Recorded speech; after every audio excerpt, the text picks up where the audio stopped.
everyone for accepting this morning's invitation and for being present here this morning. You may be seated.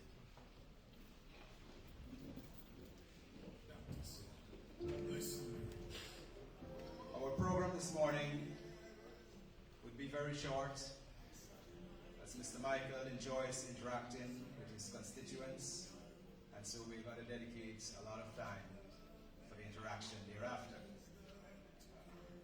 But our program will be outlined this morning as follows.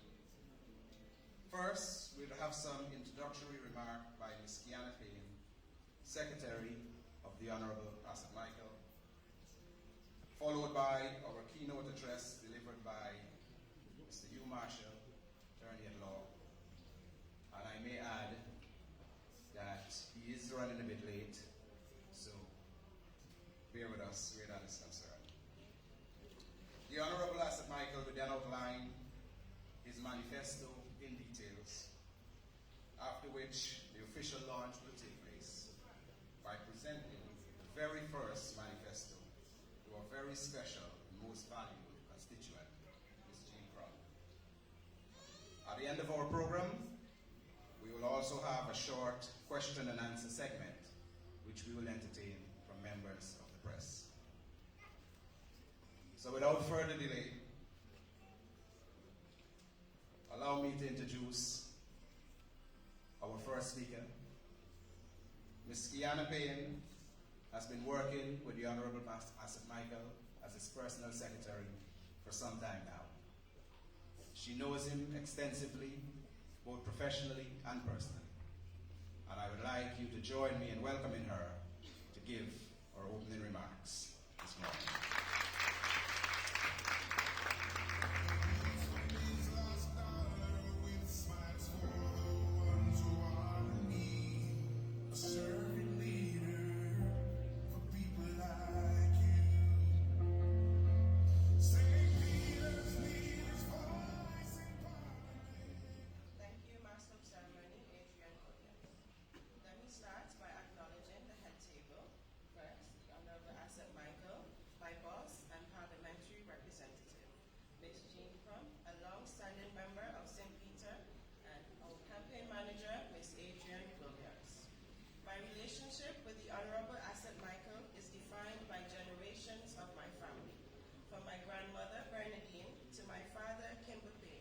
Strong supporters of the Honorable Asset Michael, whom I've known since a tender age.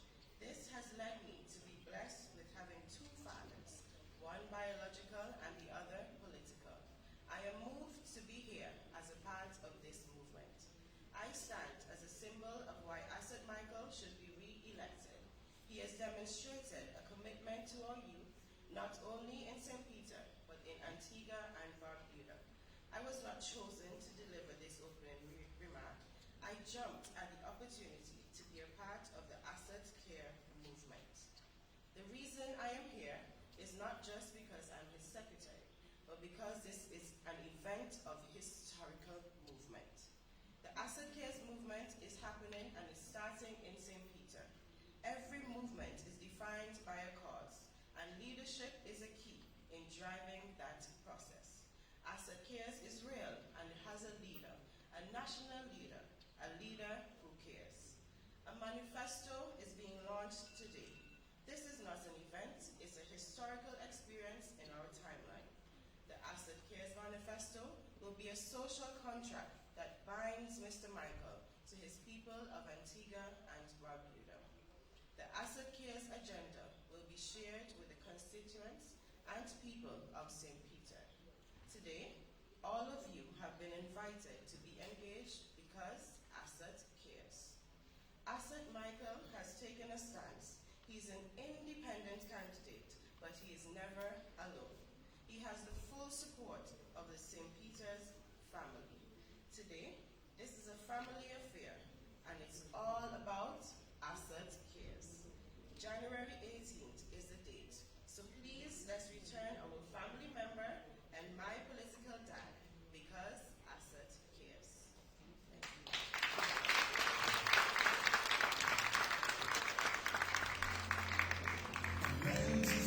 Thank you very much, Ms. Payne, for your very moving remarks. Our next speaker is a very special constituent who has been a supporter of the Michael family as a strong Labour Party advocate. She is the former chairwoman of the St. Peter's constituency branch and has served in the time of the late Joseph Myers and Longford Jeremy. Her support continued strong thereafter for Mr. Asset Michael from the inception of his political career. She believes wholeheartedly in Mr. Michael's passion and drive in serving and giving back to his people. Whether in government or opposition, she remained loyal to the core values of the Michaels family, which is loyalty in service to others. As she advanced in age, so did her wisdom and charisma. Ladies and gentlemen, would you believe the lady that I speak of is over 80 years of age? Still a supporter, still unshakable in her commitment, and is here today not only to give her own personal testimonial on the Honorable Asset Michael and his family, but she will also be receiving the very first manifesto for this historical morning. Ladies and gentlemen, please join me in welcoming Ms. Jean Unshakable Crump, otherwise known as the Mayor of Barrow.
you I'm looking for. I said, who, me? He said, yeah, I'm looking for you. I said, what for? He said, oh, Mr. Jeremy, tell him to come and see you. I said, for what? He said, because he is interested in running St. Peter's. And Mr. Jeremy told him he had to speak to me. So I said to him, oh, I'm not living on the street. So if you want me, tell the people who tell you where I am by my mother, find where I'm living. And I did not see Mr. Michael for a while, and then one day he came and by my gate and he calling, and me up and down because I don't know where you want from me. And my son said to me, Mommy, you can't behave like that, man. Go and talk to the man and find out what he wants. And he spoke to me and told me things. So I said to him, okay, Mr. Jeremy wants you to run. I don't know if he has not said anything to me, but I'll go along. And it's so we're there. But you know, it's so strange. Before Mr. Michael speak with my whole road, I was his secretary. And I said, from whole road, I'm sorry from whole road. So what you want? You didn't vote for him. Then you see people again from Barbuda. So what you want? Mr. Wade, Todd, something going wrong in this place. Why you all coming to Mr. Michael? Well, you all have no representative, but he have his place and he carried him. I don't know what you give them, you know. But they come out smiling. You know what I mean? But I think Mr. Michael, all of us have our faults. Nobody's perfect. But when somebody, as I told somebody this morning, if I have if I have $99 and I want $1 to make up $100, and somebody come and give me the $100, the $100 to make the thing, I cannot be angry with that person. That was my hope of me. I don't care how much I have after that. I always remember that $1. And Mr. Michael is a good person. His mother was a fantastic lady. But I can tell you all this. Trust me, whatever she always said, oh, but I know she's the one who spoiled him. And I know he loved his mother dearly like me. I have one son and I love me mommy's thing. And I used to say to Miss Michael, you're the one that spoiled him, so don't complain to me. Anyway, let us all be faithful and true and trust God for whatever is his design for man. Nobody can change him. And I know that there are a lot of people in St. Peter's who is going to remember Mr. Michael. Certainly, God bless you and continue.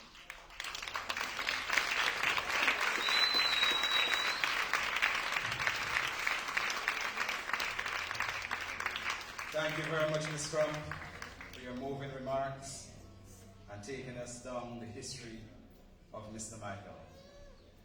Mr. Hugh Marshall apologized for not being here. He was called away to an urgent court matter, and so we're going to omit him as he had to be excused.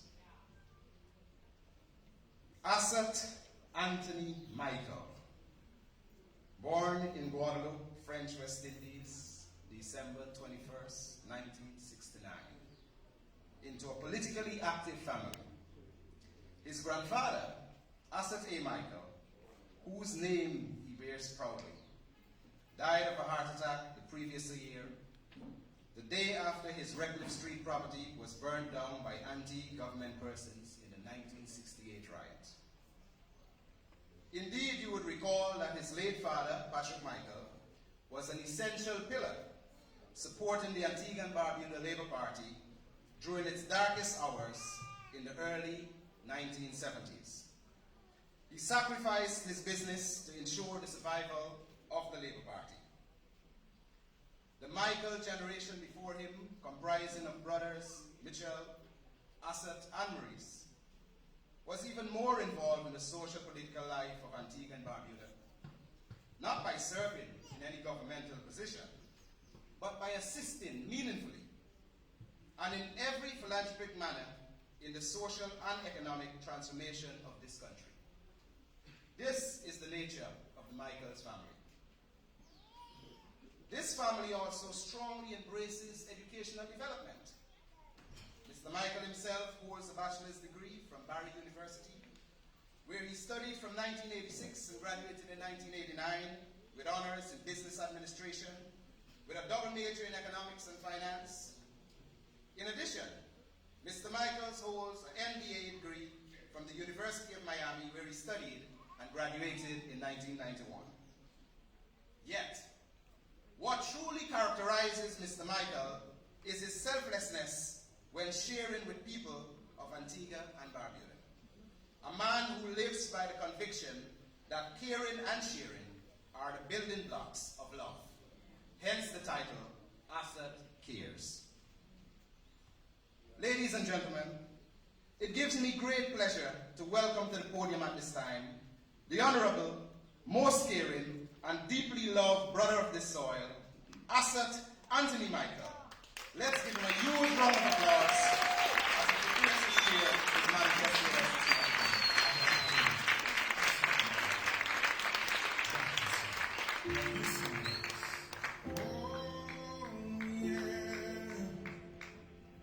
Asset Michael, servant leader,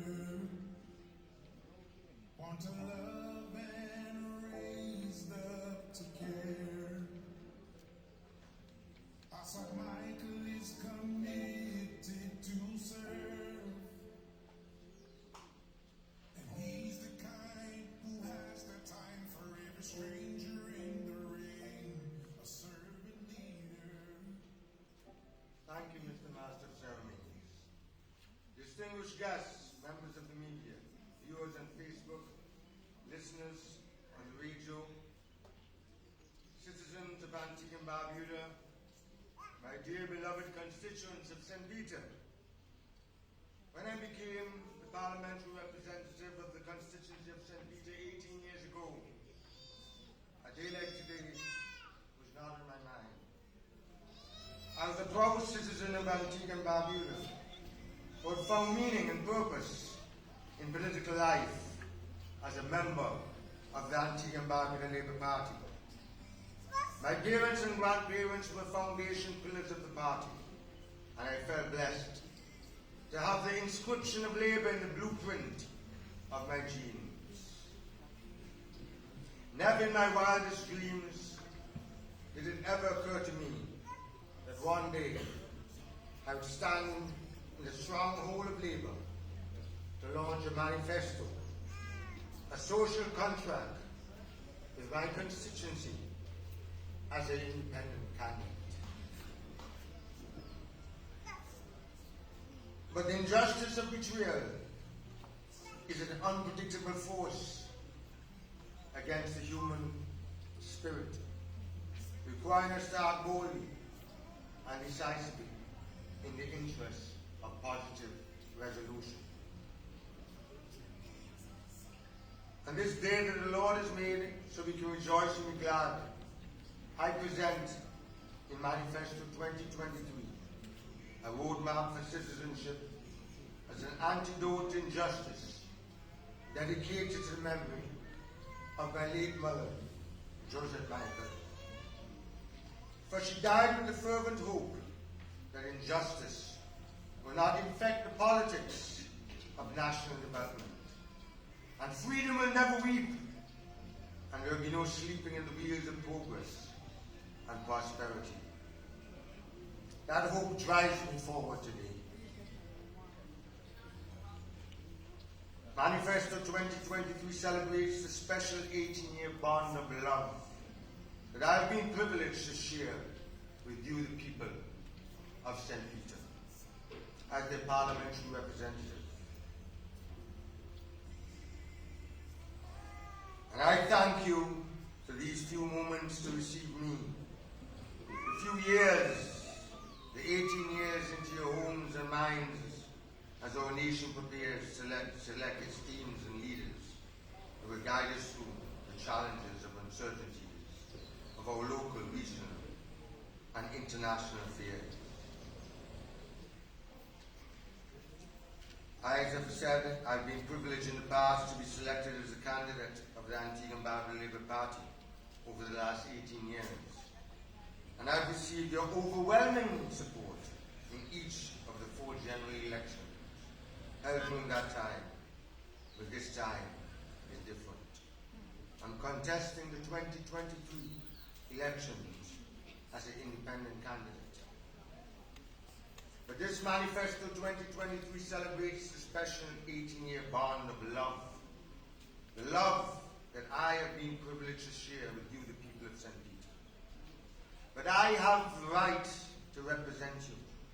I have the right to continue to represent them.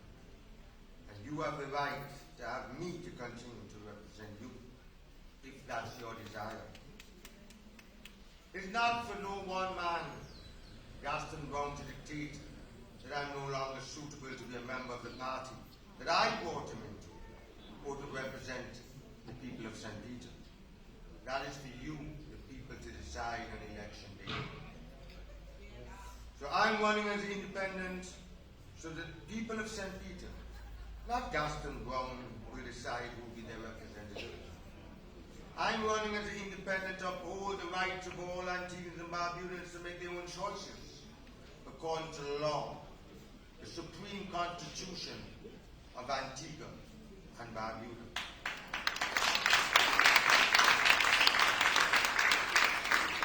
I'm running as an independent to protect from the dictatorial impositions on their free will. So Manifesto 2023 details plans, programs, and key areas of focus for building a better St. Peter for all my constituents. It deals with renewal and growth of tourism, manufacturing, agriculture, energy, ICT, culture, and sports, to create quality jobs and open doors to greater economic opportunities. A proper road network, adequate and reliable water supply, dependable electricity services, proper digital connectivity, renewable energy for homes, vehicles, and businesses, quality, affordable health care that is so lacking in our constituency, properly equipped, safer schools for teachers and students, not where students are going into the schools and threatening teachers with knives and firearms and smoking marijuana right on the school compounds, where teachers no longer feel safe, where there are no cameras, where the Pears Secondary School is dilapidated, and the one in Parham is a burning shame, where the headmasters have to keep writing to me to ask for assistance to paint the buildings and put in windows. Meaningful participation of young people in wealth creation and national development, where we can bring back the land for youth and bring back the price at $1.50, not $4.50 per square foot, where they can afford to buy land in the country. Under Lester Bird and myself, when we initiated the land for youth, it was $1.50 per square foot and 5% deposit, not 10% deposit and $4.50 per square foot. How can you expect a young 18-year-old person, 19, 20 years old, to pay $4.50 for a plot of land, 10,000 square feet? Where does they get $45,000 to pay for this land? Greater citizenship engagement through local government. We must have parish councils where we decentralize government.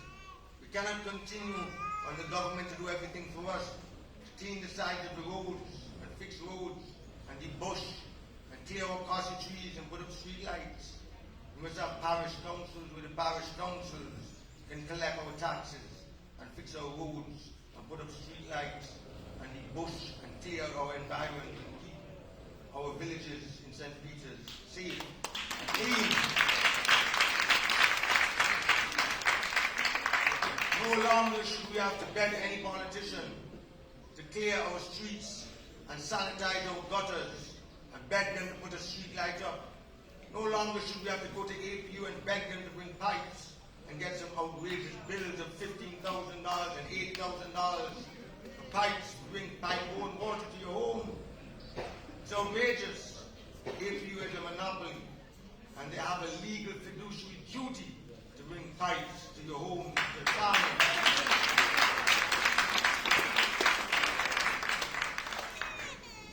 No have to pay for transformers to put on government lampposts, bring electricity when you build a new home. The late Celeste Bird, over 18 years ago, argued with Robin Haywood, Sir Robin Haywood, and told him that in cabinet over and over. We're not a big country like the United States, Canada, and Great Britain that have multiple utility companies.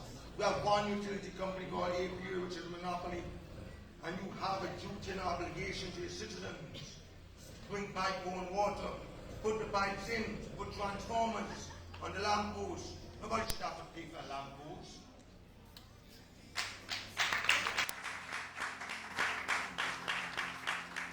Of note, my dear ladies and gentlemen, we focus on making, in this manifesto, Antigua's first port, Parham Harbour, the Northeast Service Centre for Tourism, especially ecotourism.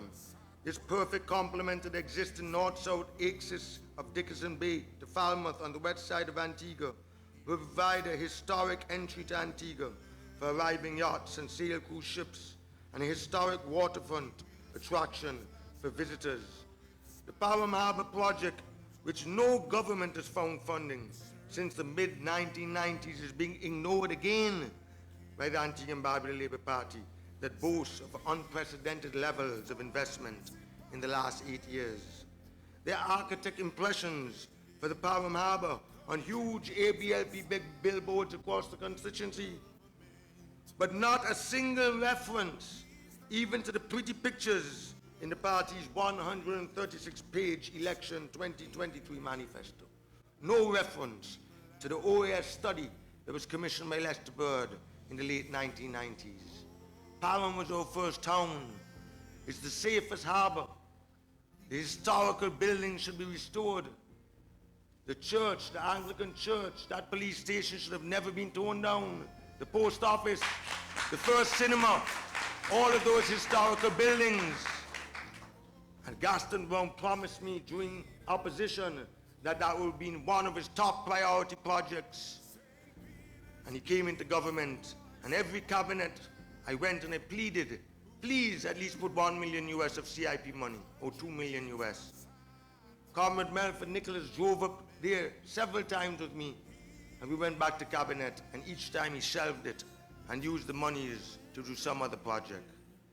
And this only means that notwithstanding election campaign promises to catch votes, the Antigua and Barbuda Labour Party fully intends to continue to do nothing about developing a first-class tourist attraction and international business centre in Parham.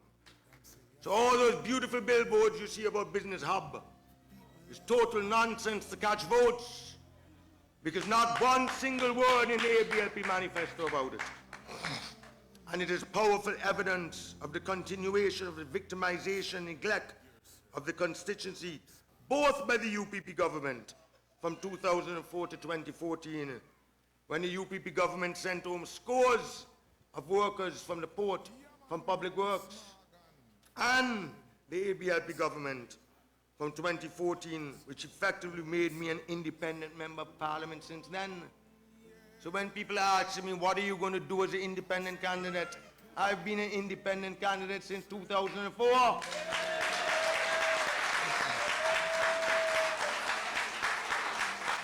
And I want my dear people to ask yourself, what has the UPP done from 2004 to 2014? Which roads they've done?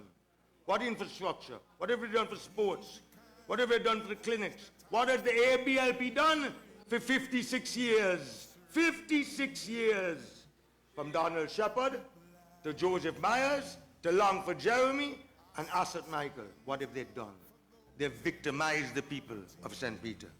St. Peter was victimized and neglected both by the UPP, because it was a stronghold of the ABLP that the UPP could never win. And St. Peter was victimized and neglected by the ABLP because it was a stronghold of the ABLP that the ABLP could never lose. And that is the reality. That is the bare facts. That is the truth. And I pledge today, as your independent candidate, to find the money to get the Parham Harbour project done.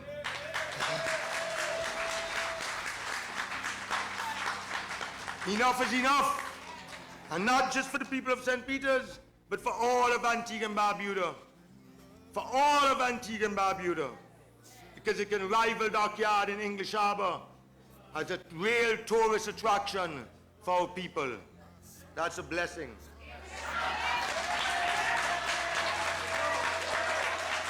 That is victory. That is victory. That is victory.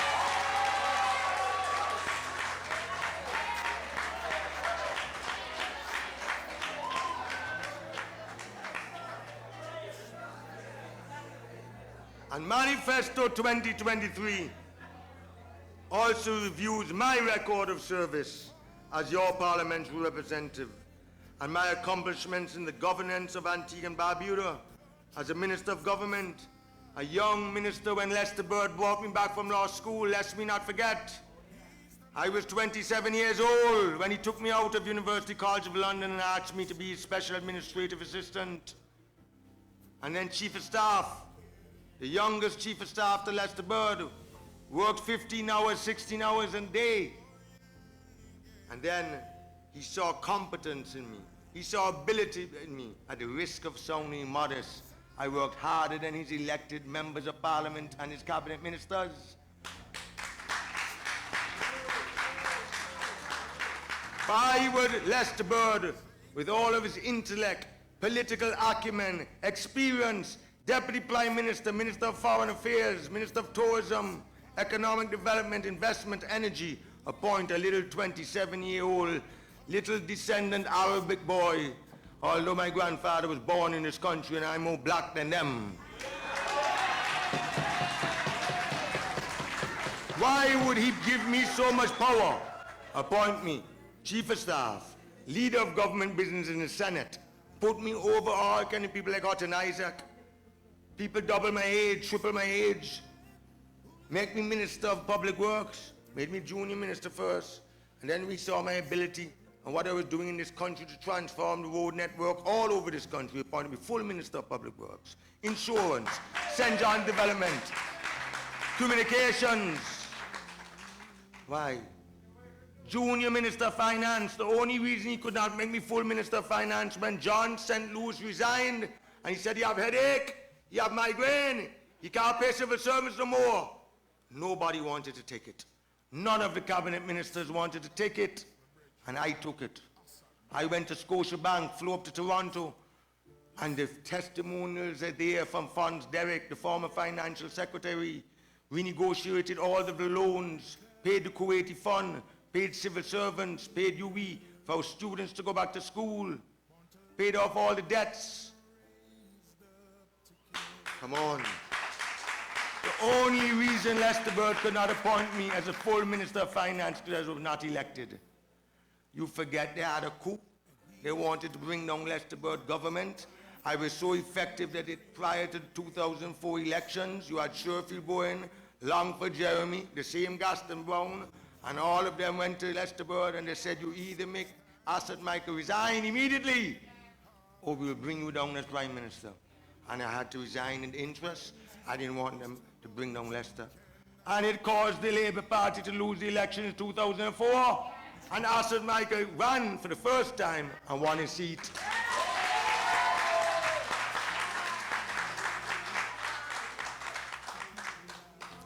So significantly, Manifesto 2023 features an explanation, I want to say this to you, of the betrayal and the dictatorial posturing of Prime Minister Gaston Brown as a platform for assessing his suitability to continue to serve as Prime Minister. But Gaston Brown betrayed me after I used my connections, my family resources, not just money, but my political capital that I had, because I was loved and I'm still loved in this Labour Party more than him. My political capital in the Antigua and Barbuda Labour Party to make him leader of the party and Prime Minister over my own surrogate father, Lester Brian Bird. I took him all over the 17 constituencies, the Trades and Labour Union, the Barbuda delegates, the Women Action Group, the Youth Group, even brought Denzel Douglas to my home to lobby the delegates. He could have never won that second convention. if it wasn't for my political capital. People like Margaret Rose, De Silva, all of them, Page, all the delegates said, Mr. Brown, we're not voting for you against Comrade Byrd.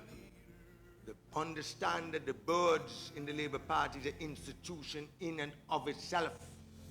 We lost the first convention to Lester Byrd.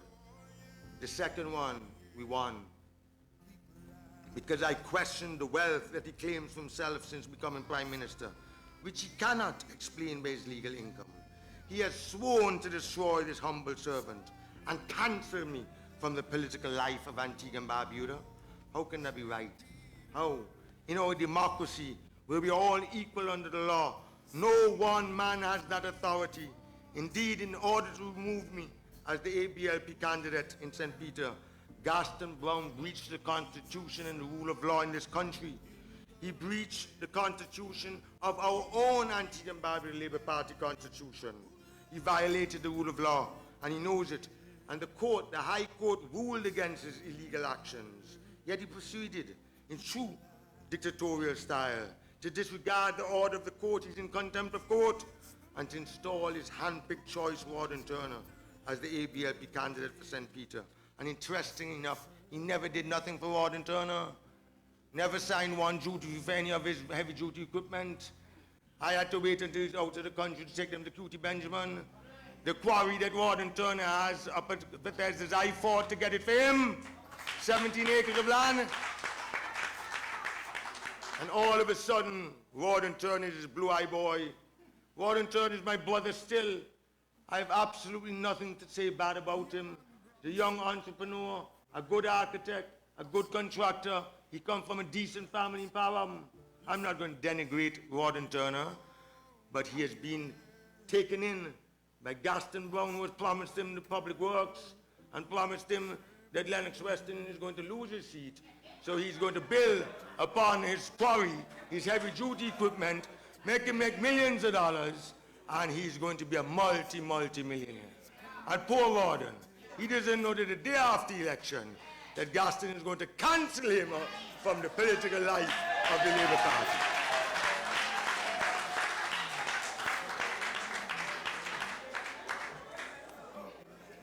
But the truth of the matter is, the day after the election, me and Rawdon will still hug up. He's my blood brother. He ate at my table for years as my blood brother. And I hold absolutely no rancor, malice against Rawdon Turner. It is his constitutional right to want to run. There's nothing wrong with Rawdon wanting to run. It is any one of your constitutional rights. There's a process. There's a constitution that we all must abide by, that we've signed up to, that Labour Party constitution. And the process was not followed, where there must be a primary. Where there are more than two candidates, you must have a primary. And no political leader can overrule that. When I first went to run in Parham, I had to face two primaries. Once against Lennox Weston in 2003, when we went down with the school, and I beat him like a damn road match. I got 980-something votes. 980-something votes, and Comrade Weston got 16. Then he take up the mic and buck up the mic and say, I bribe off all Parham people. After I won in 2014, in 2015, my dear brother and comrade Wesley James, who I went to school with, Wesley from Piers, he came and he challenged me. He's right to challenge me. And I bang him too. I think he must get 12 votes. Before my time, Longford Jeremy, Comrade Longford Jeremy had to face a primary. Comrade Jean Crump will tell you, against Talbot King. Lester Byrd did not want Comrade Longford Jeremy. He wanted Talbot King. He thought it was more intellectual than Comrade Longford Jeremy. But he could not dictate for the people. The branch organizes a primary, and the people of the constituency decides. Max Fernandez had to face a primary against Captain Osmond Lake. Malvin Joseph years ago had to face a primary against Keith Ford, the former Attorney General. Bernard Percival against Mackley Matthias, who is deceased. So come on. So this squalid betrayal of a party colleague by a Prime Minister merits careful study and very serious consideration about the necessity of removing him from national leadership. Because the nation recalls that while I won the St. Peter seat for the ABLP in 2004, we lost the election in a landslide UPP victory. after serving in government for 28 years, and our party spiraled to its lowest ebb. We were well and truly down for the count, with only 4 members in Parliament: Robin Yearwood, Steadroy Cutie Benjamin, Gaston Brown and Asset Michael. And the ABLP leader and Prime Minister Lester Bird had lost his seat in Parliament. It was obvious that the ABLP needed new leadership to regroup and to make its way back to government. I was 34 years old at the time, and my dear beloved friend and brother and comrade Gaston Brown was 37. We stepped forward as the future of the party, the 2 of us, and we teamed up to fight fire and steel of the ABLP establishment and the communication heavyweights of the party to turn it upside down. We did every single thing to wrestle leadership from the once unstoppable Bird dynasty. It was not easy. We had everybody against us. We had Max Hurst, we had Tanny Rose, we had Robin Yearwood, we had Malvin Joseph. Every single parliamentarian was just me and Gaston Brown. And Gaston says then our partnership was splendid. And after traversing the length and breadth of the country through a decade-long struggle to revive the party, we returned the government in 2014.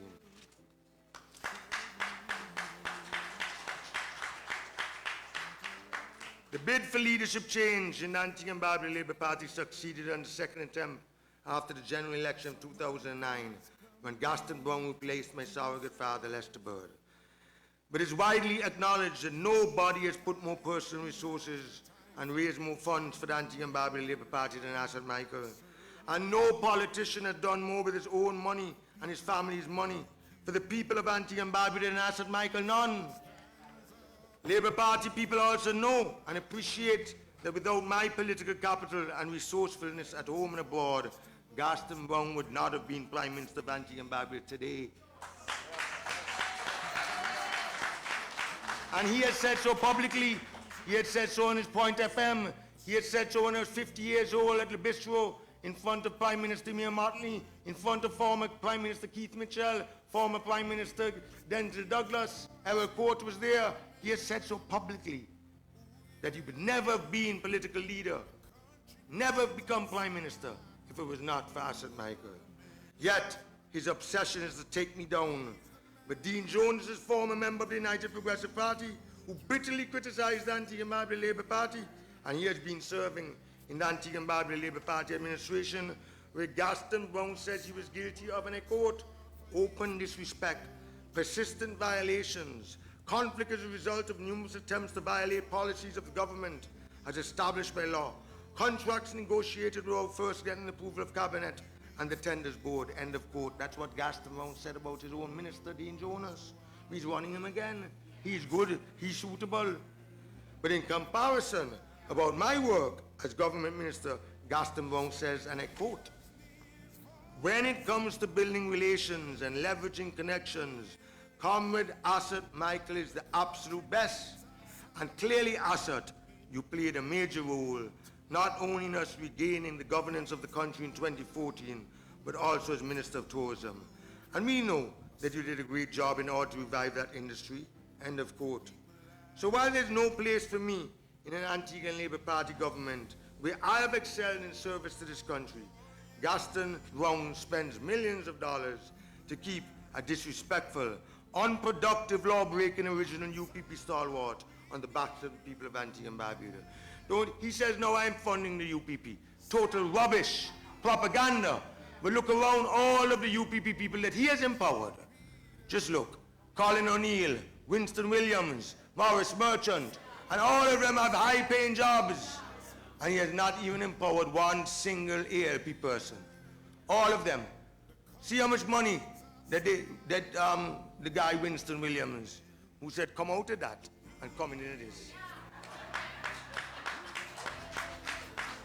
Colin O'Neill, my dear beloved friend, getting 2 salaries, one from Point FM, one as a senator. I mean, come on. All UPP stalwarts he's empowered, and he has neglected his own Labour Party people.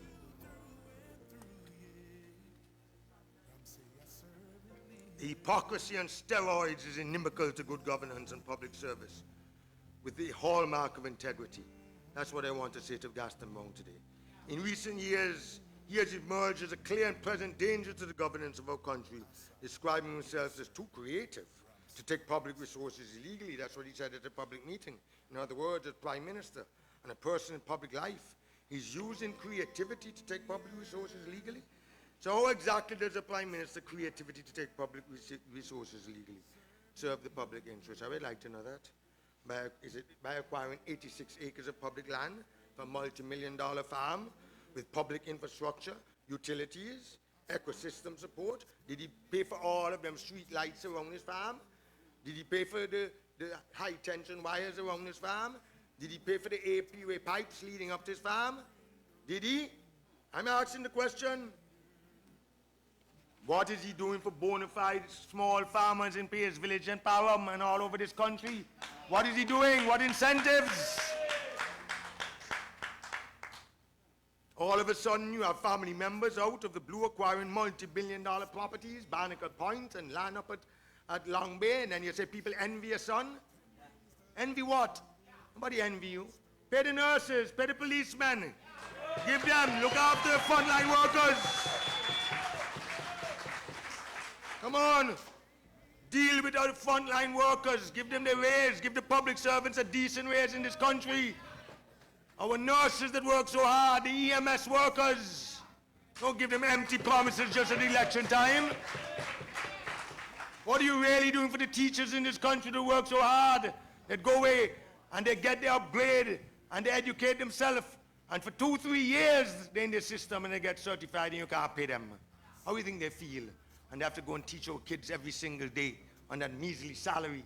Our nurses that have to expose themselves when COVID was there, and they work so hard and work around the clock, and up to now they can't get their overtime, their bonus, nothing.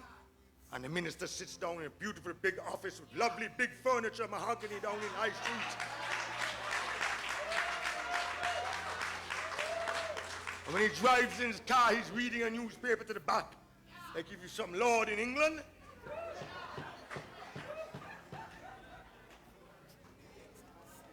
By deceptive representation to claim public funds for assets, that is good governance? Huh? Gaston Brown disagreed with Prime Minister Mia Mottley, calling her an aristocrat, humiliating her. She's been voted the best Prime Minister in the whole region. Cursed Ralph Gonsalves, our senior statesman over Liat. It's his fault, Gaston Brown, that Liat is not flying today. Disrespected the Prime Ministers. I took them for dinner at Le Bistro. Prime Minister Mia Mottley, Keith Mitchell was there. Former Prime Minister Denzil Douglas, we also invited him. And, sorry, not Denzil, former Prime Minister Timothy Harris. And Robin here was trying to encourage them to put money into Liat. And Ralph Gonsalves said, you know, I'm a regionalist, Pan-Africanist Prime Minister. It's me who got Baldwin Spencer to put over $10 million into Liat and the other Prime Ministers. Robin, this is not about Liat no more. It's about your Prime Minister, Gaston.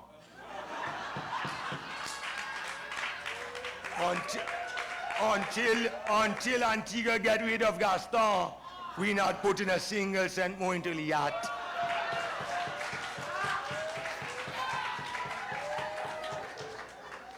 Keith Mitchell, he listened all night, eating his food.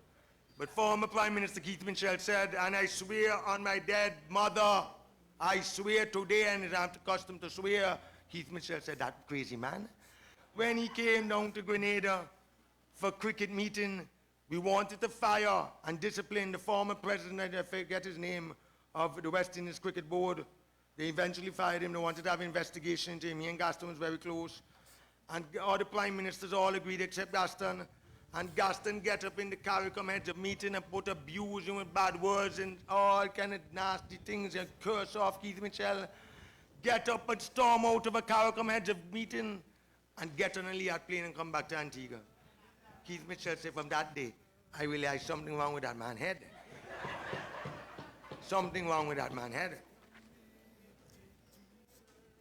You know, you can't disrespect prime ministers like that. You may have disagreements. Of course, they're all human beings, but there's something called comity among prime ministers. You go in a caucus, you speak your differences, And you do it in a respectful way. You exchange ideas. You don't go in the media, the regional media, and get up on your radio station and curse them. What do you think? You think you don't point cursing the people in Booby Alley? No. He cursed them out in the most despicable manner. And it boggles the mind to think what he would have done to them like me. Had they questioned his unaccounted wealth since becoming Prime Minister, he might have thumped them down in their mouths too and in their faces.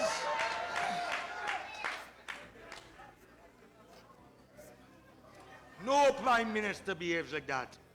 V.C. Bird did not have his education, but V.C. Bird had class. Lester Bird had so much class. Lester Bird was a man of charisma and class. He was so magnetic that he attracted people to him. When he spoke, he made you feel proud. He was so humble. So humble. Baldwin Spencer was a trade unionist, but a humble man. Baldwin Spencer never cursed people the way Gaston behaved. You can't use your radio station to go and curse ECAP directors and say, oh, they don't want to transfer the shares into ordinary shares and this and that. You're the Minister of Finance.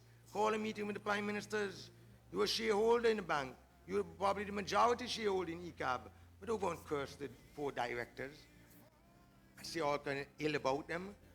Come on. He also deprived public officers of their salaries and tear gas innocent citizens standing up for their human rights not to be vaccinated during COVID. He used his radio station and parliament to viciously criticize citizens who simply disagreed with him and exercised their constitutional right to dissent and not to be vaccinated. Now, I told him in parliament, I am for the vaccination. It's not what you say, it's how you do it. I tell him, be gentle. Take a page out of Mia Motley's book.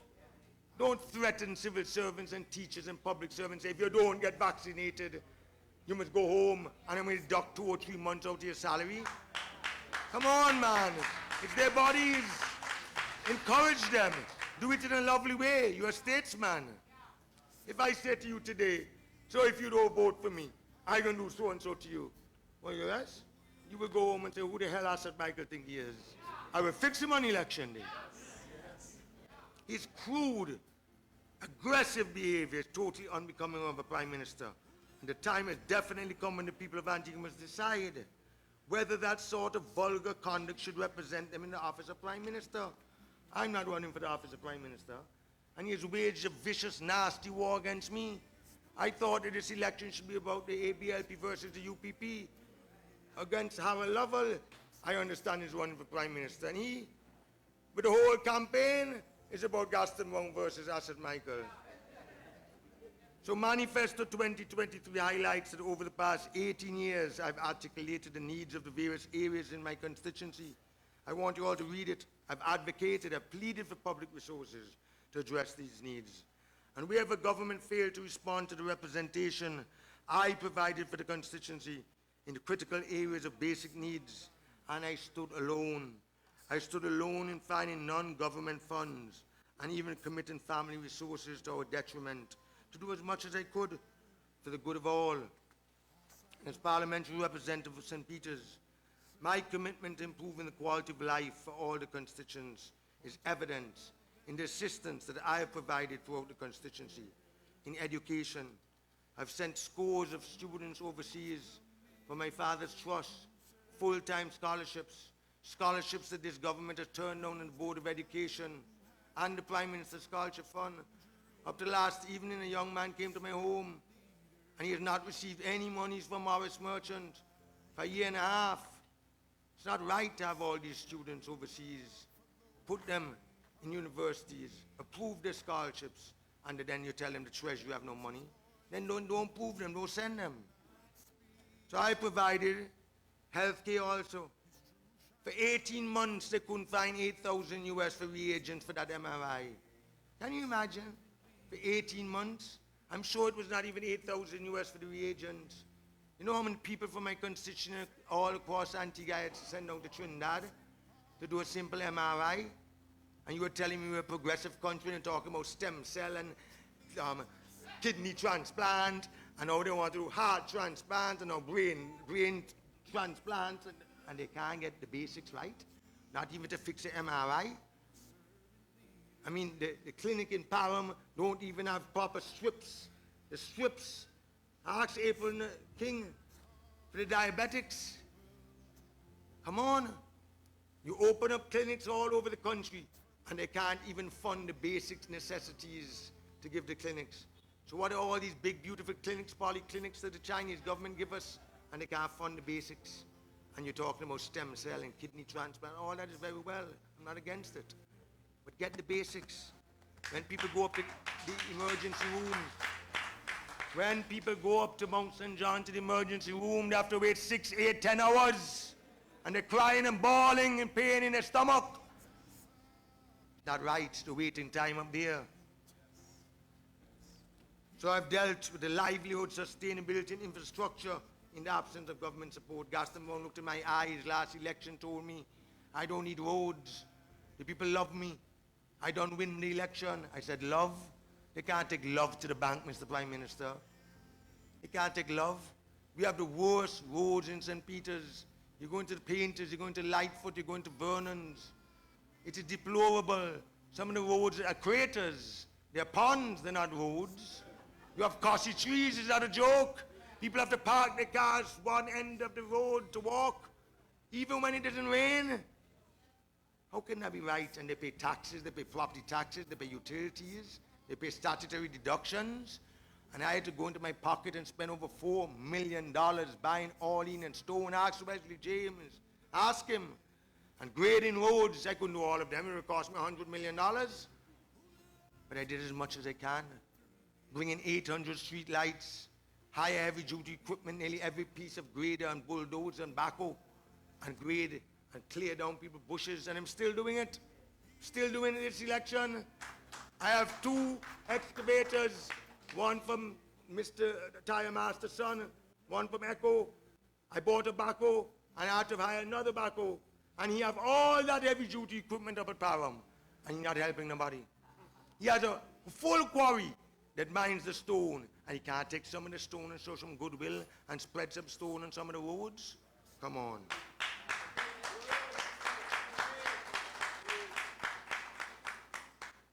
So, this time around, accustomed as I am of being independent, whichever party forms the government, I will strengthen and deepen positive engagement for fair allocation of public funds to development needs of the constituency.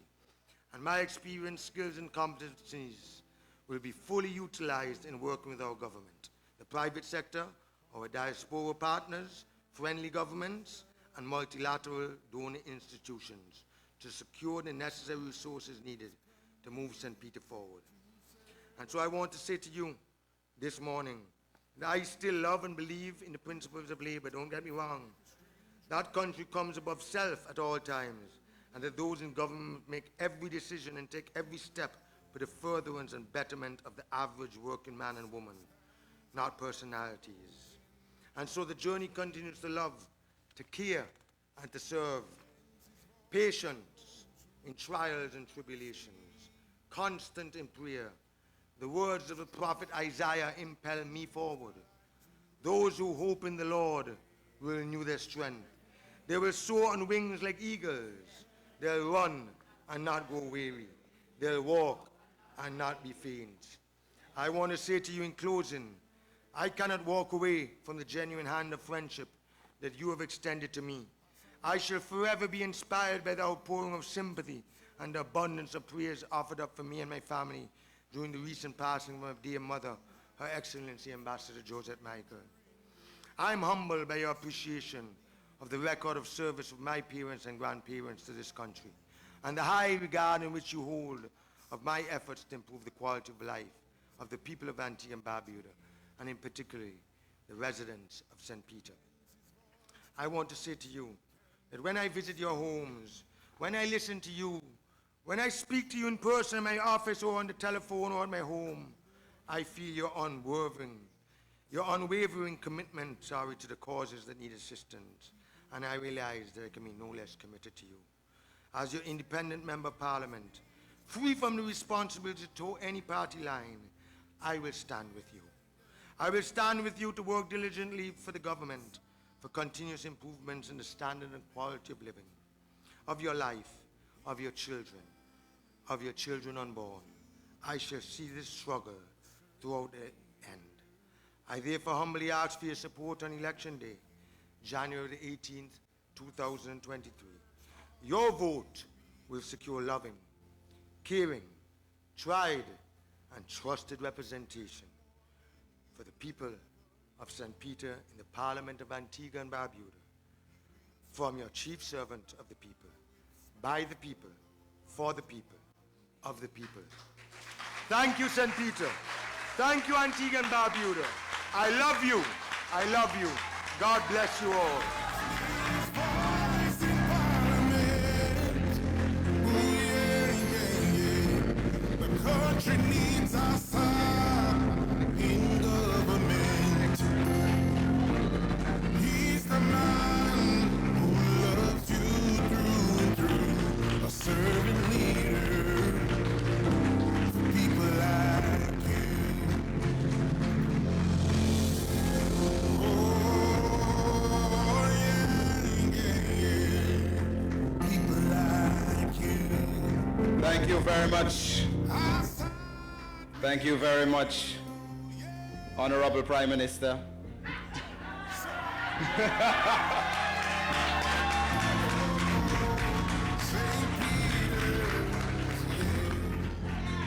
Asset truly cares for the people. Not just for the people of St. Peter's, but for the people of Antigua and Barbuda on a whole.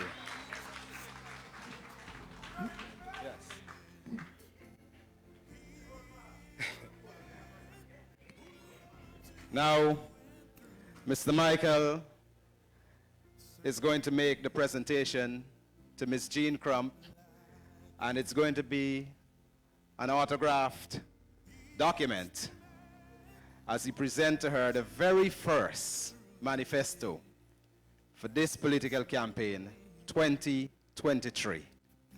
Please join me in congratulating Ms. Jean Crump for being the stalwart supporter that she has been over the years for Mr. Michael and his family.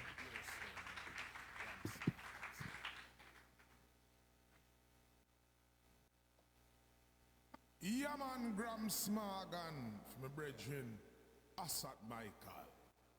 That was say, listen lyrics. Oh, yeah. Asat Michael, servant leader, born to love and raised up to care. Asad Michael is committed to serve, and he's the kind who has the time for every stranger in the rain, a servant leader for people. I now declare the manifesto officially launched, and I congratulate Ms. Crump on being the first official recipient of this 2023 manifesto. I personally would like to thank Mr. Michael for his commitment to democracy, to his social pledge as outlined in his manifesto, to his commitment to the people of St. Peter's and by extension, the entire Antigua and Barbuda nation. We know Mr. Michael carries his commitment and takes it very serious. He speaks from his heart, and sometimes he speaks very bluntly. But that is acceptable. He without sin cast the first stone. And that symbolizes the passion that he has for his people. And naturally, if things are not going according to how it ought to go, especially in representing the people that you truly love and believe in, we will all get emotional. Mr. Michael, it has been an honor working with you. I truly see you and view you as a man for the people. I truly see you and view you as a statesman. And I believe wholeheartedly that you have all the attributes to take Antigua and Barbuda to the next level.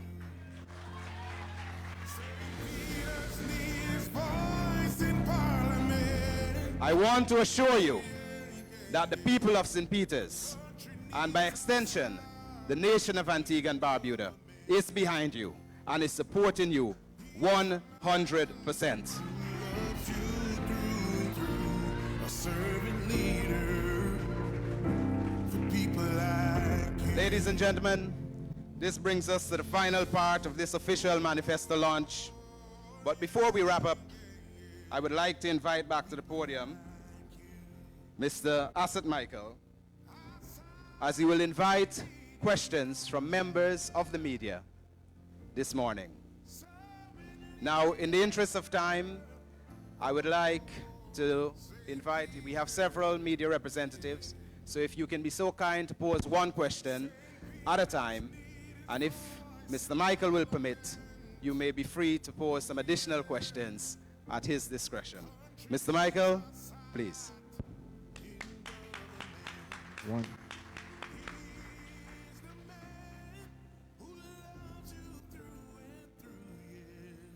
So we have a second mic in the audience, and if there's any questions from the media, now is the time to pose it.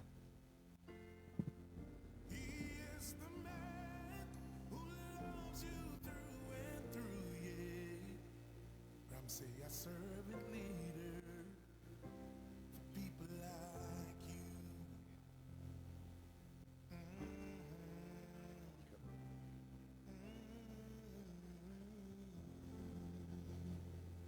Asa, your servant leader, Ramsma Gansela. Well, it's officially a good afternoon. So, good afternoon. My name is Robert Emmanuel. I'm from Observer. I have just one question for you. How confident are you? We've seen your plans in your manifesto and your plans for all the communities within St. Peter's.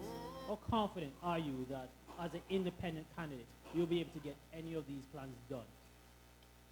I'm extremely confident, as I said, that I will utilize whatever government is in office. I have to work with that government in office. Also, I will leverage my international and regional connections. I mean, I've worked with several present prime ministers and former prime ministers, not just in Antigua. I've worked when we were in the UPP with former Prime Minister Denzil Douglas, and I've been able to, as Prime Minister Gaston Brown rightfully said, leverage a lot of international connections. I've worked with Keith Mitchell. I've also worked with former Prime Minister Alan Chastanet in St. Lucia and Prime Minister of Dominica. So I have a lot of international connections. You also have to realize that I held the key positions as Minister of Tourism and so forth.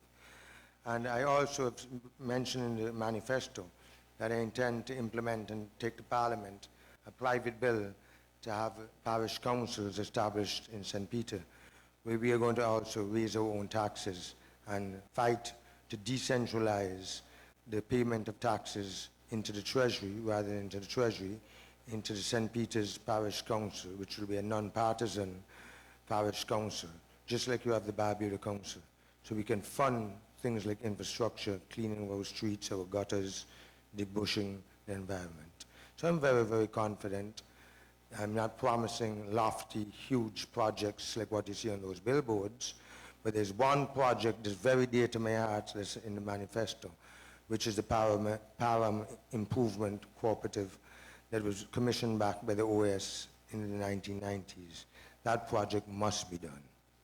And whichever government, I'm going to be much more powerful to fight to make sure that both government, even go back to the UNESCO, OS, Commonwealth Secretariat, the Chinese government, and lobby them, we have to have that project. It's a burning shame that that project has not been implemented.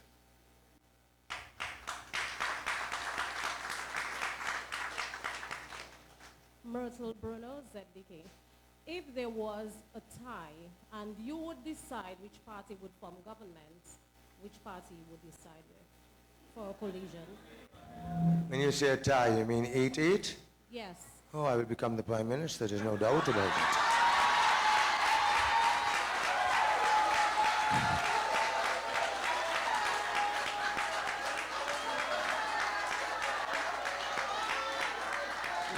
Let me further answer your question. Don't you think my people would want me to be Prime Minister? Don't you think that Asad Michael is more competent than our Lovell or Gaston Brown? I have more experience than Gaston Brown.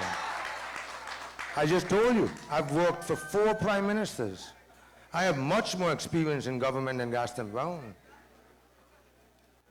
And far more than our lover. So let's pray for that. I'm still not sure if you answered my question. Pardon me? We would need a coalition government. So which party would you be siding with? Okay, you would obviously be prime minister, as you said, but which party would? They would have to come to me. I'm not going, on that night of election, I ain't going to nobody. I'll be with my people in Parham School, and you better believe they're coming to me. Because I'm sure the ABLP doesn't want to go back into opposition, and I'm sure the UPP doesn't want. What I will say, in all fairness, there's good in everything. There's good in the ABLP, there's good in the UPP. And I see nothing wrong with a national development coalition if it comes to that. Lester Bird advocated for that. He wanted that. He broke away from his father with Tim Hector for that. There's always good in everything, darling.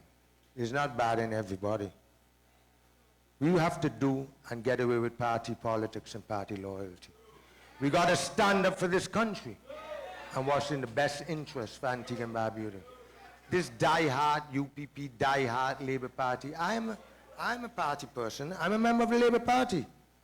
But if it comes down that we do, I'm just saying, if it does, don't quote me wrong, if it has to be a coalition, so what? Whatever is the best interest in running the people's affairs.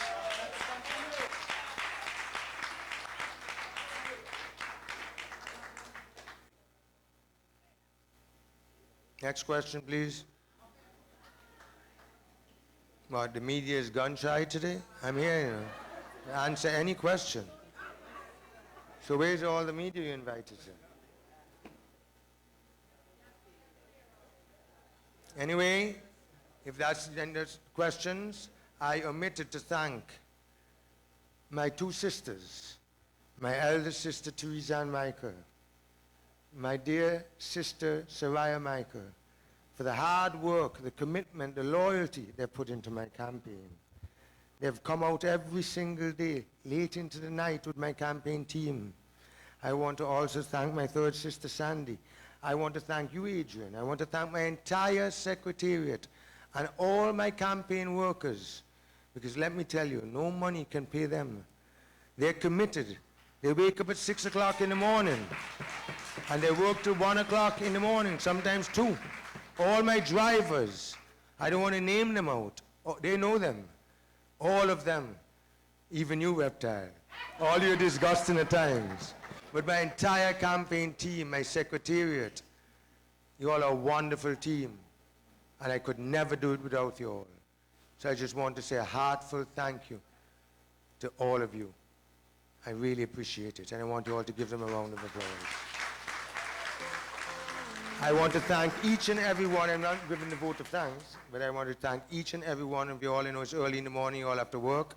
We won't keep you any longer, but I really appreciate you all coming out. I really do. God bless you. Thank you.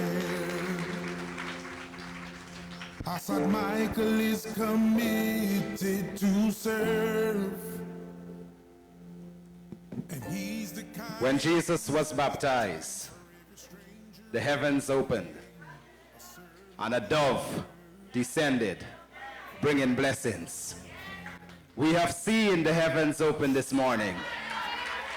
We have seen the blessings that has been bestowed upon this humble servant of this soil of Antigua and Barbuda. The writing is on the wall, and the sanction has been given by the Lord himself. Ladies and gentlemen, we cannot ask for anything better than what we have seen here today. On behalf of Mr. Michael and his family, I want to say a special thank you to each and every one of you for coming out and showing support. I would like to thank Ms. Kiana Payne for her opening remarks, Ms. Jean Crump. I would like to thank the members of the press, our technical team, Ms. Loretta Shepherd for hosting us this morning and providing us with refreshments that are laid out for us afterwards. I would like to thank God for giving us the strength and the wisdom to continue to persevere in this fight. It is not over. And I encourage each and every one of you on January 18th, join us as we make history and we elect the Honorable Assat Anthony Michael and return him to the Parliament of Antigua and Barbuda. Ladies and gentlemen, thank you, and that concludes this morning's official manifesto launch. He's the man who loves you through and through, a servant leader for people like you. Oh, yeah, yeah, yeah. People like you. I thought we need you, yeah. Servant leader, oh, St. Peter's, yeah. St. Peter's need his voice in Parliament, oh yeah. The country needs a sight in government. He's the man who loves you through and through, yeah. Servant leader for people like you. He is the man who loves you through and through, yeah. But I'm saying a servant leader for people like you.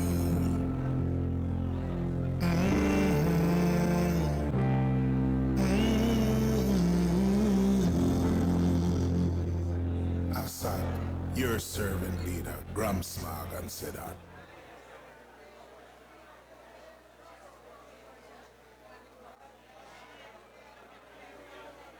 Yaman Grumsmagan from the brethren, Assad Michael. That we say. Listen lyrics. Oh yeah. Assad Michael, servant leader, born to love and raised up to care. Assad Michael is committed to serve, and he's the kind who has the time for every stranger in the rain. A servant leader for people like you. Assad stands up for those in poverty and lends his voice to those who cannot speak. His truth shines bright and brings the light to the ones who've lost their way. A servant leader for people like you. St. Peter's need his voice in Parliament. Oh yeah, yeah, yeah. The country needs a sign in government. He's the man who loves you through and through. A servant leader for people like you. Assad works hard for his people to grow. He roots for them more than you'll ever know. He will spend his last dollar with smiles for the ones who are in need. A servant leader for people like voice in Parliament. Oh yeah, yeah, yeah. The country needs a son in government. He's the man who loves you through and through. A servant leader for people like you.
servant leader, Gram Smagan, said that.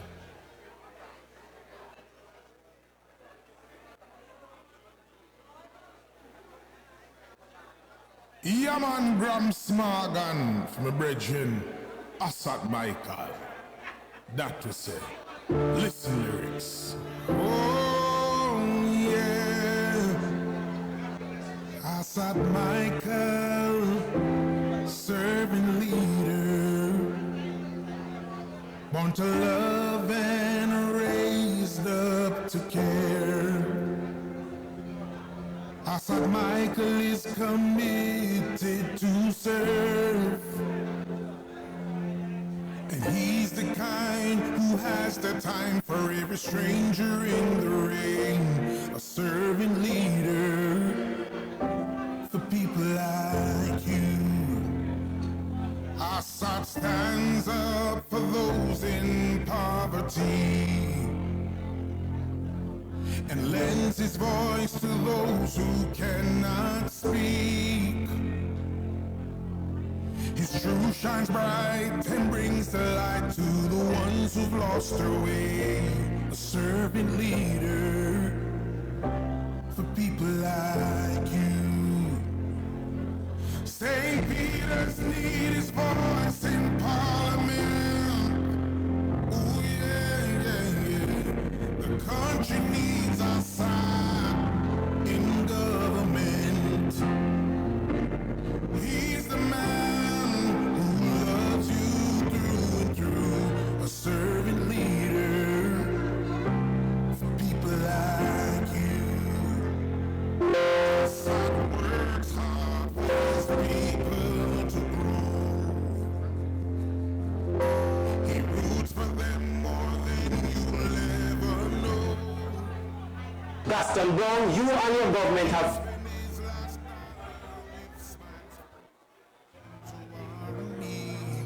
A servant leader for people like you. St. Peter's needs his voice in Parliament. Ooh, yeah, yeah, yeah. The country needs our side in government. He's the man who loves you through and through. A servant leader for people like you. Oh, yeah, yeah, yeah. People like you. Outside, we need you, yeah. Servant leader. Oh, oh, St. Peter.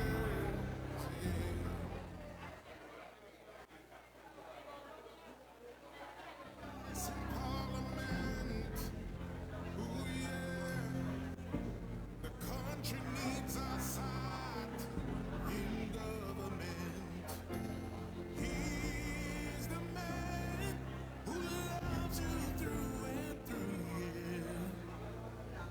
Servant leader, people like you.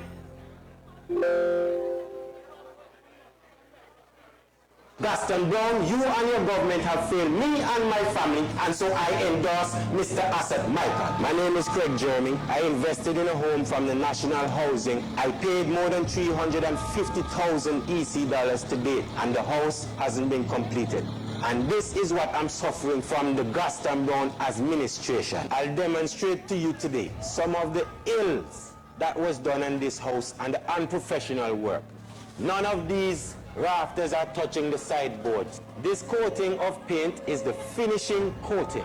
And as you can see, there was no primer applied on the walls before finishing paint. Whenever it pours heavily, this is a pool right in front here. The water settles and it just becomes a pool. There was no assessment done, no evaluation done towards the land.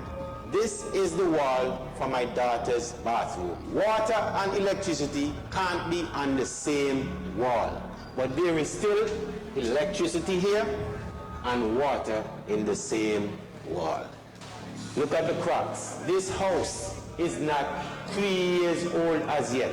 And look at those cracks. That's another one right here. No preparation was done for electricity in this building. A septic tank right under my daughter's bedroom. Gaston Brown, again, you and your government has failed me and my family. And I endorse Mr. Assad Michael for St. Peter's.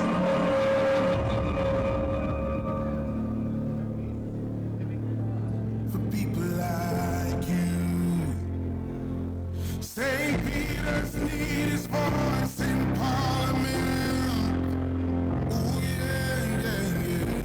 The country needs our side in government. He's the man who loves you through and through, a servant leader for people like you. Assad works hard for his people to grow. He roots for them more than you'll ever know. He will spend his last dollar with smiles for the ones who are in need. A servant leader for people like you. St. Peter's needs his voice in Parliament. Oh yeah, yeah, yeah. The country needs our side in government.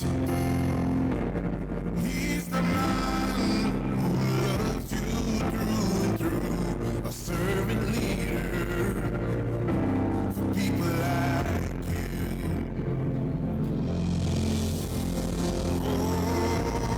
Oh yeah, yeah, yeah. People like you. Outside we need you, yeah. Servant leader, oh, St. Peter's, yeah. St. Peter's need his voice in Parliament. Oh yeah, the country needs our side in government.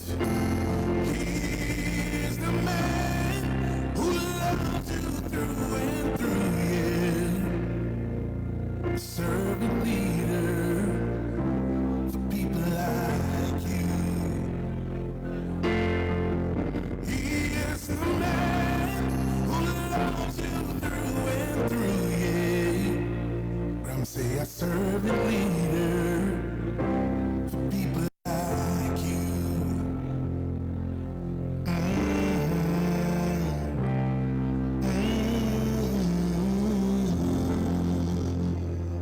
Assad, your servant leader, Graham Smagan said that.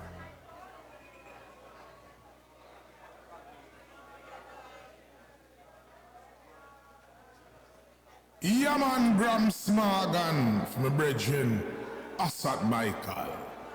That we say. Listen lyrics. Oh yeah.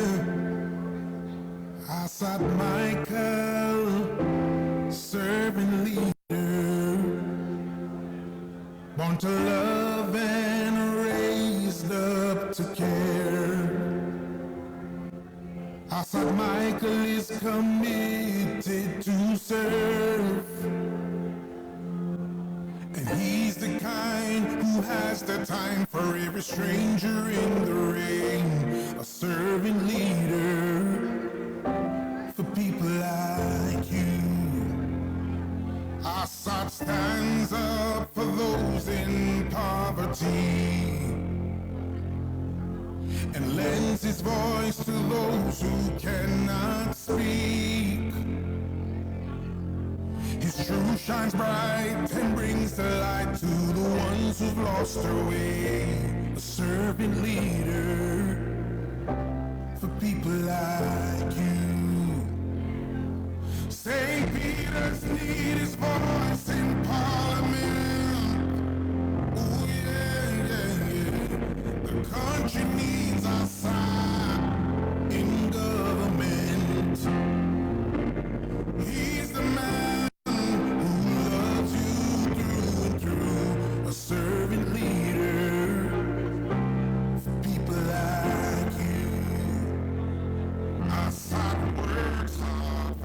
people to grow. He roots for them more than you'll ever know. He will spend his last dollar with smiles for the ones who are in need. A servant leader for people like you. St. Peter's leads voice in Parliament. Oh yeah, yeah, yeah. The country needs us in government. He's the man who loves you through and through. A servant leader for people like you.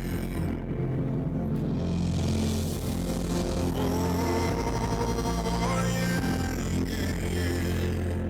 People like you. I thought we need you, yeah. Servant leader. Oh, St. Peter's, yeah. St. Peter's need his voice in Parliament.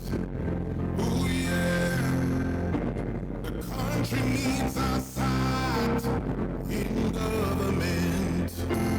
He's the man who loves you through and through, yeah. A servant leader for people like you. He is the man who loves you through and through, yeah. I'm say a servant leader for people like you.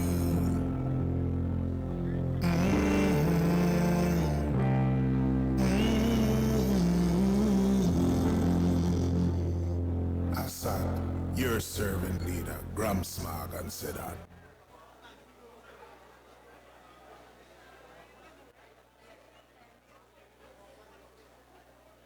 Yeah man, Gram Smagan from a brethren, Assad Michael. Doctor said, listen lyrics. Oh yeah, Assad Michael, servant leader, born to love and raised up to care. Assad Michael is committed to serve, and he's the kind who has the time for every stranger in the rain. A servant leader for people like you. Assad stands up for those in poverty and lends his voice to those who cannot speak. His truth shines bright and brings the light to the ones who've lost their way. A servant leader for people like you. St. Peter's need his voice in Parliament. Oh yeah, yeah, yeah. The country needs our side in government. He's the man who loves you through and through. A servant leader for people like you. Assad works hard for his people to grow. He roots for them more than you'll ever know.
Your servant leader, Graham Smargan, said that.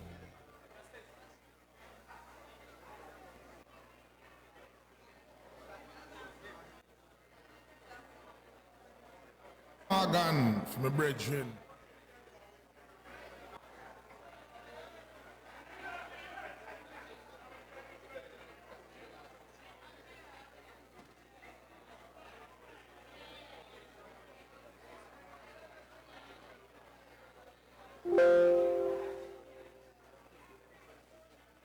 Gaston Brown, you and your government have failed me and my family, and so I endorse Mr. Asset Michael. My name is Craig Jeremy. I invested in a home from the National Housing. I paid more than 350,000 EC dollars to date, and the house hasn't been completed. And this is what I'm suffering from the Gaston Brown administration. I'll demonstrate to you today some of the ills that was done in this house and the unprofessional work. None of these rafters are touching the sideboards. This coating of paint is the finishing coating. And as you can see, there was no primer applied on the walls before finishing paint. Whenever it pours heavily, this is a pool right in front here. The water settles and it just becomes a pool. There was no assessment done, no evaluation done towards the land. This is the wall for my daughter's bathroom. Water and electricity can't be on the same wall, but there is still electricity here and water in the same wall. Look at the cracks. This house is not 3 years old as yet. And look at those cracks. That's another one right here. No preparation was done for electricity in this building. A septic tank right under my daughter's bedroom. Gaston Brown, again, you and your government has failed me and my family. And I endorse Mr. Asset Michael for St. Peter's.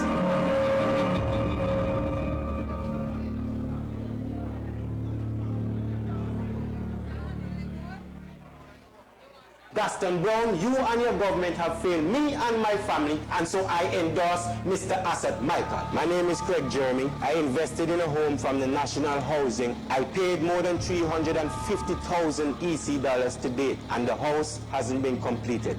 And this is what I'm suffering from the Gaston Brown administration. I'll demonstrate to you today some of the ills that was done in this house and the unprofessional work.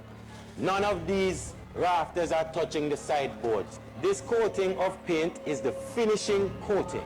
And as you can see, there was no primer applied on the walls before finishing paint.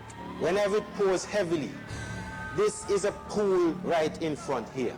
The water settles and it just becomes a pool. There was no assessment done, no evaluation done towards the land. This is the wall for my daughter's bathroom. Water and electricity can't be on the same wall, but there is still electricity here and water in the same wall. Look at the cracks. This house is not 3 years old as yet. And look at those cracks. That's another one right here. No preparation was done for electricity in this building. A septic tank right under my daughter's bedroom. Gaston Brown, again, you and your government has failed me and my family. And I endorse Mr. Asset Michael for St. Peter's. Servant leader, born to love and raised up to care. Asset Michael is committed to serve,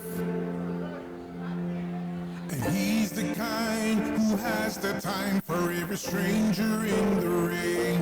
A servant leader for people like you. Assad stands up for those in poverty and lends his voice to those who cannot speak. His truth shines bright and brings the light to the ones who've lost their way. A servant leader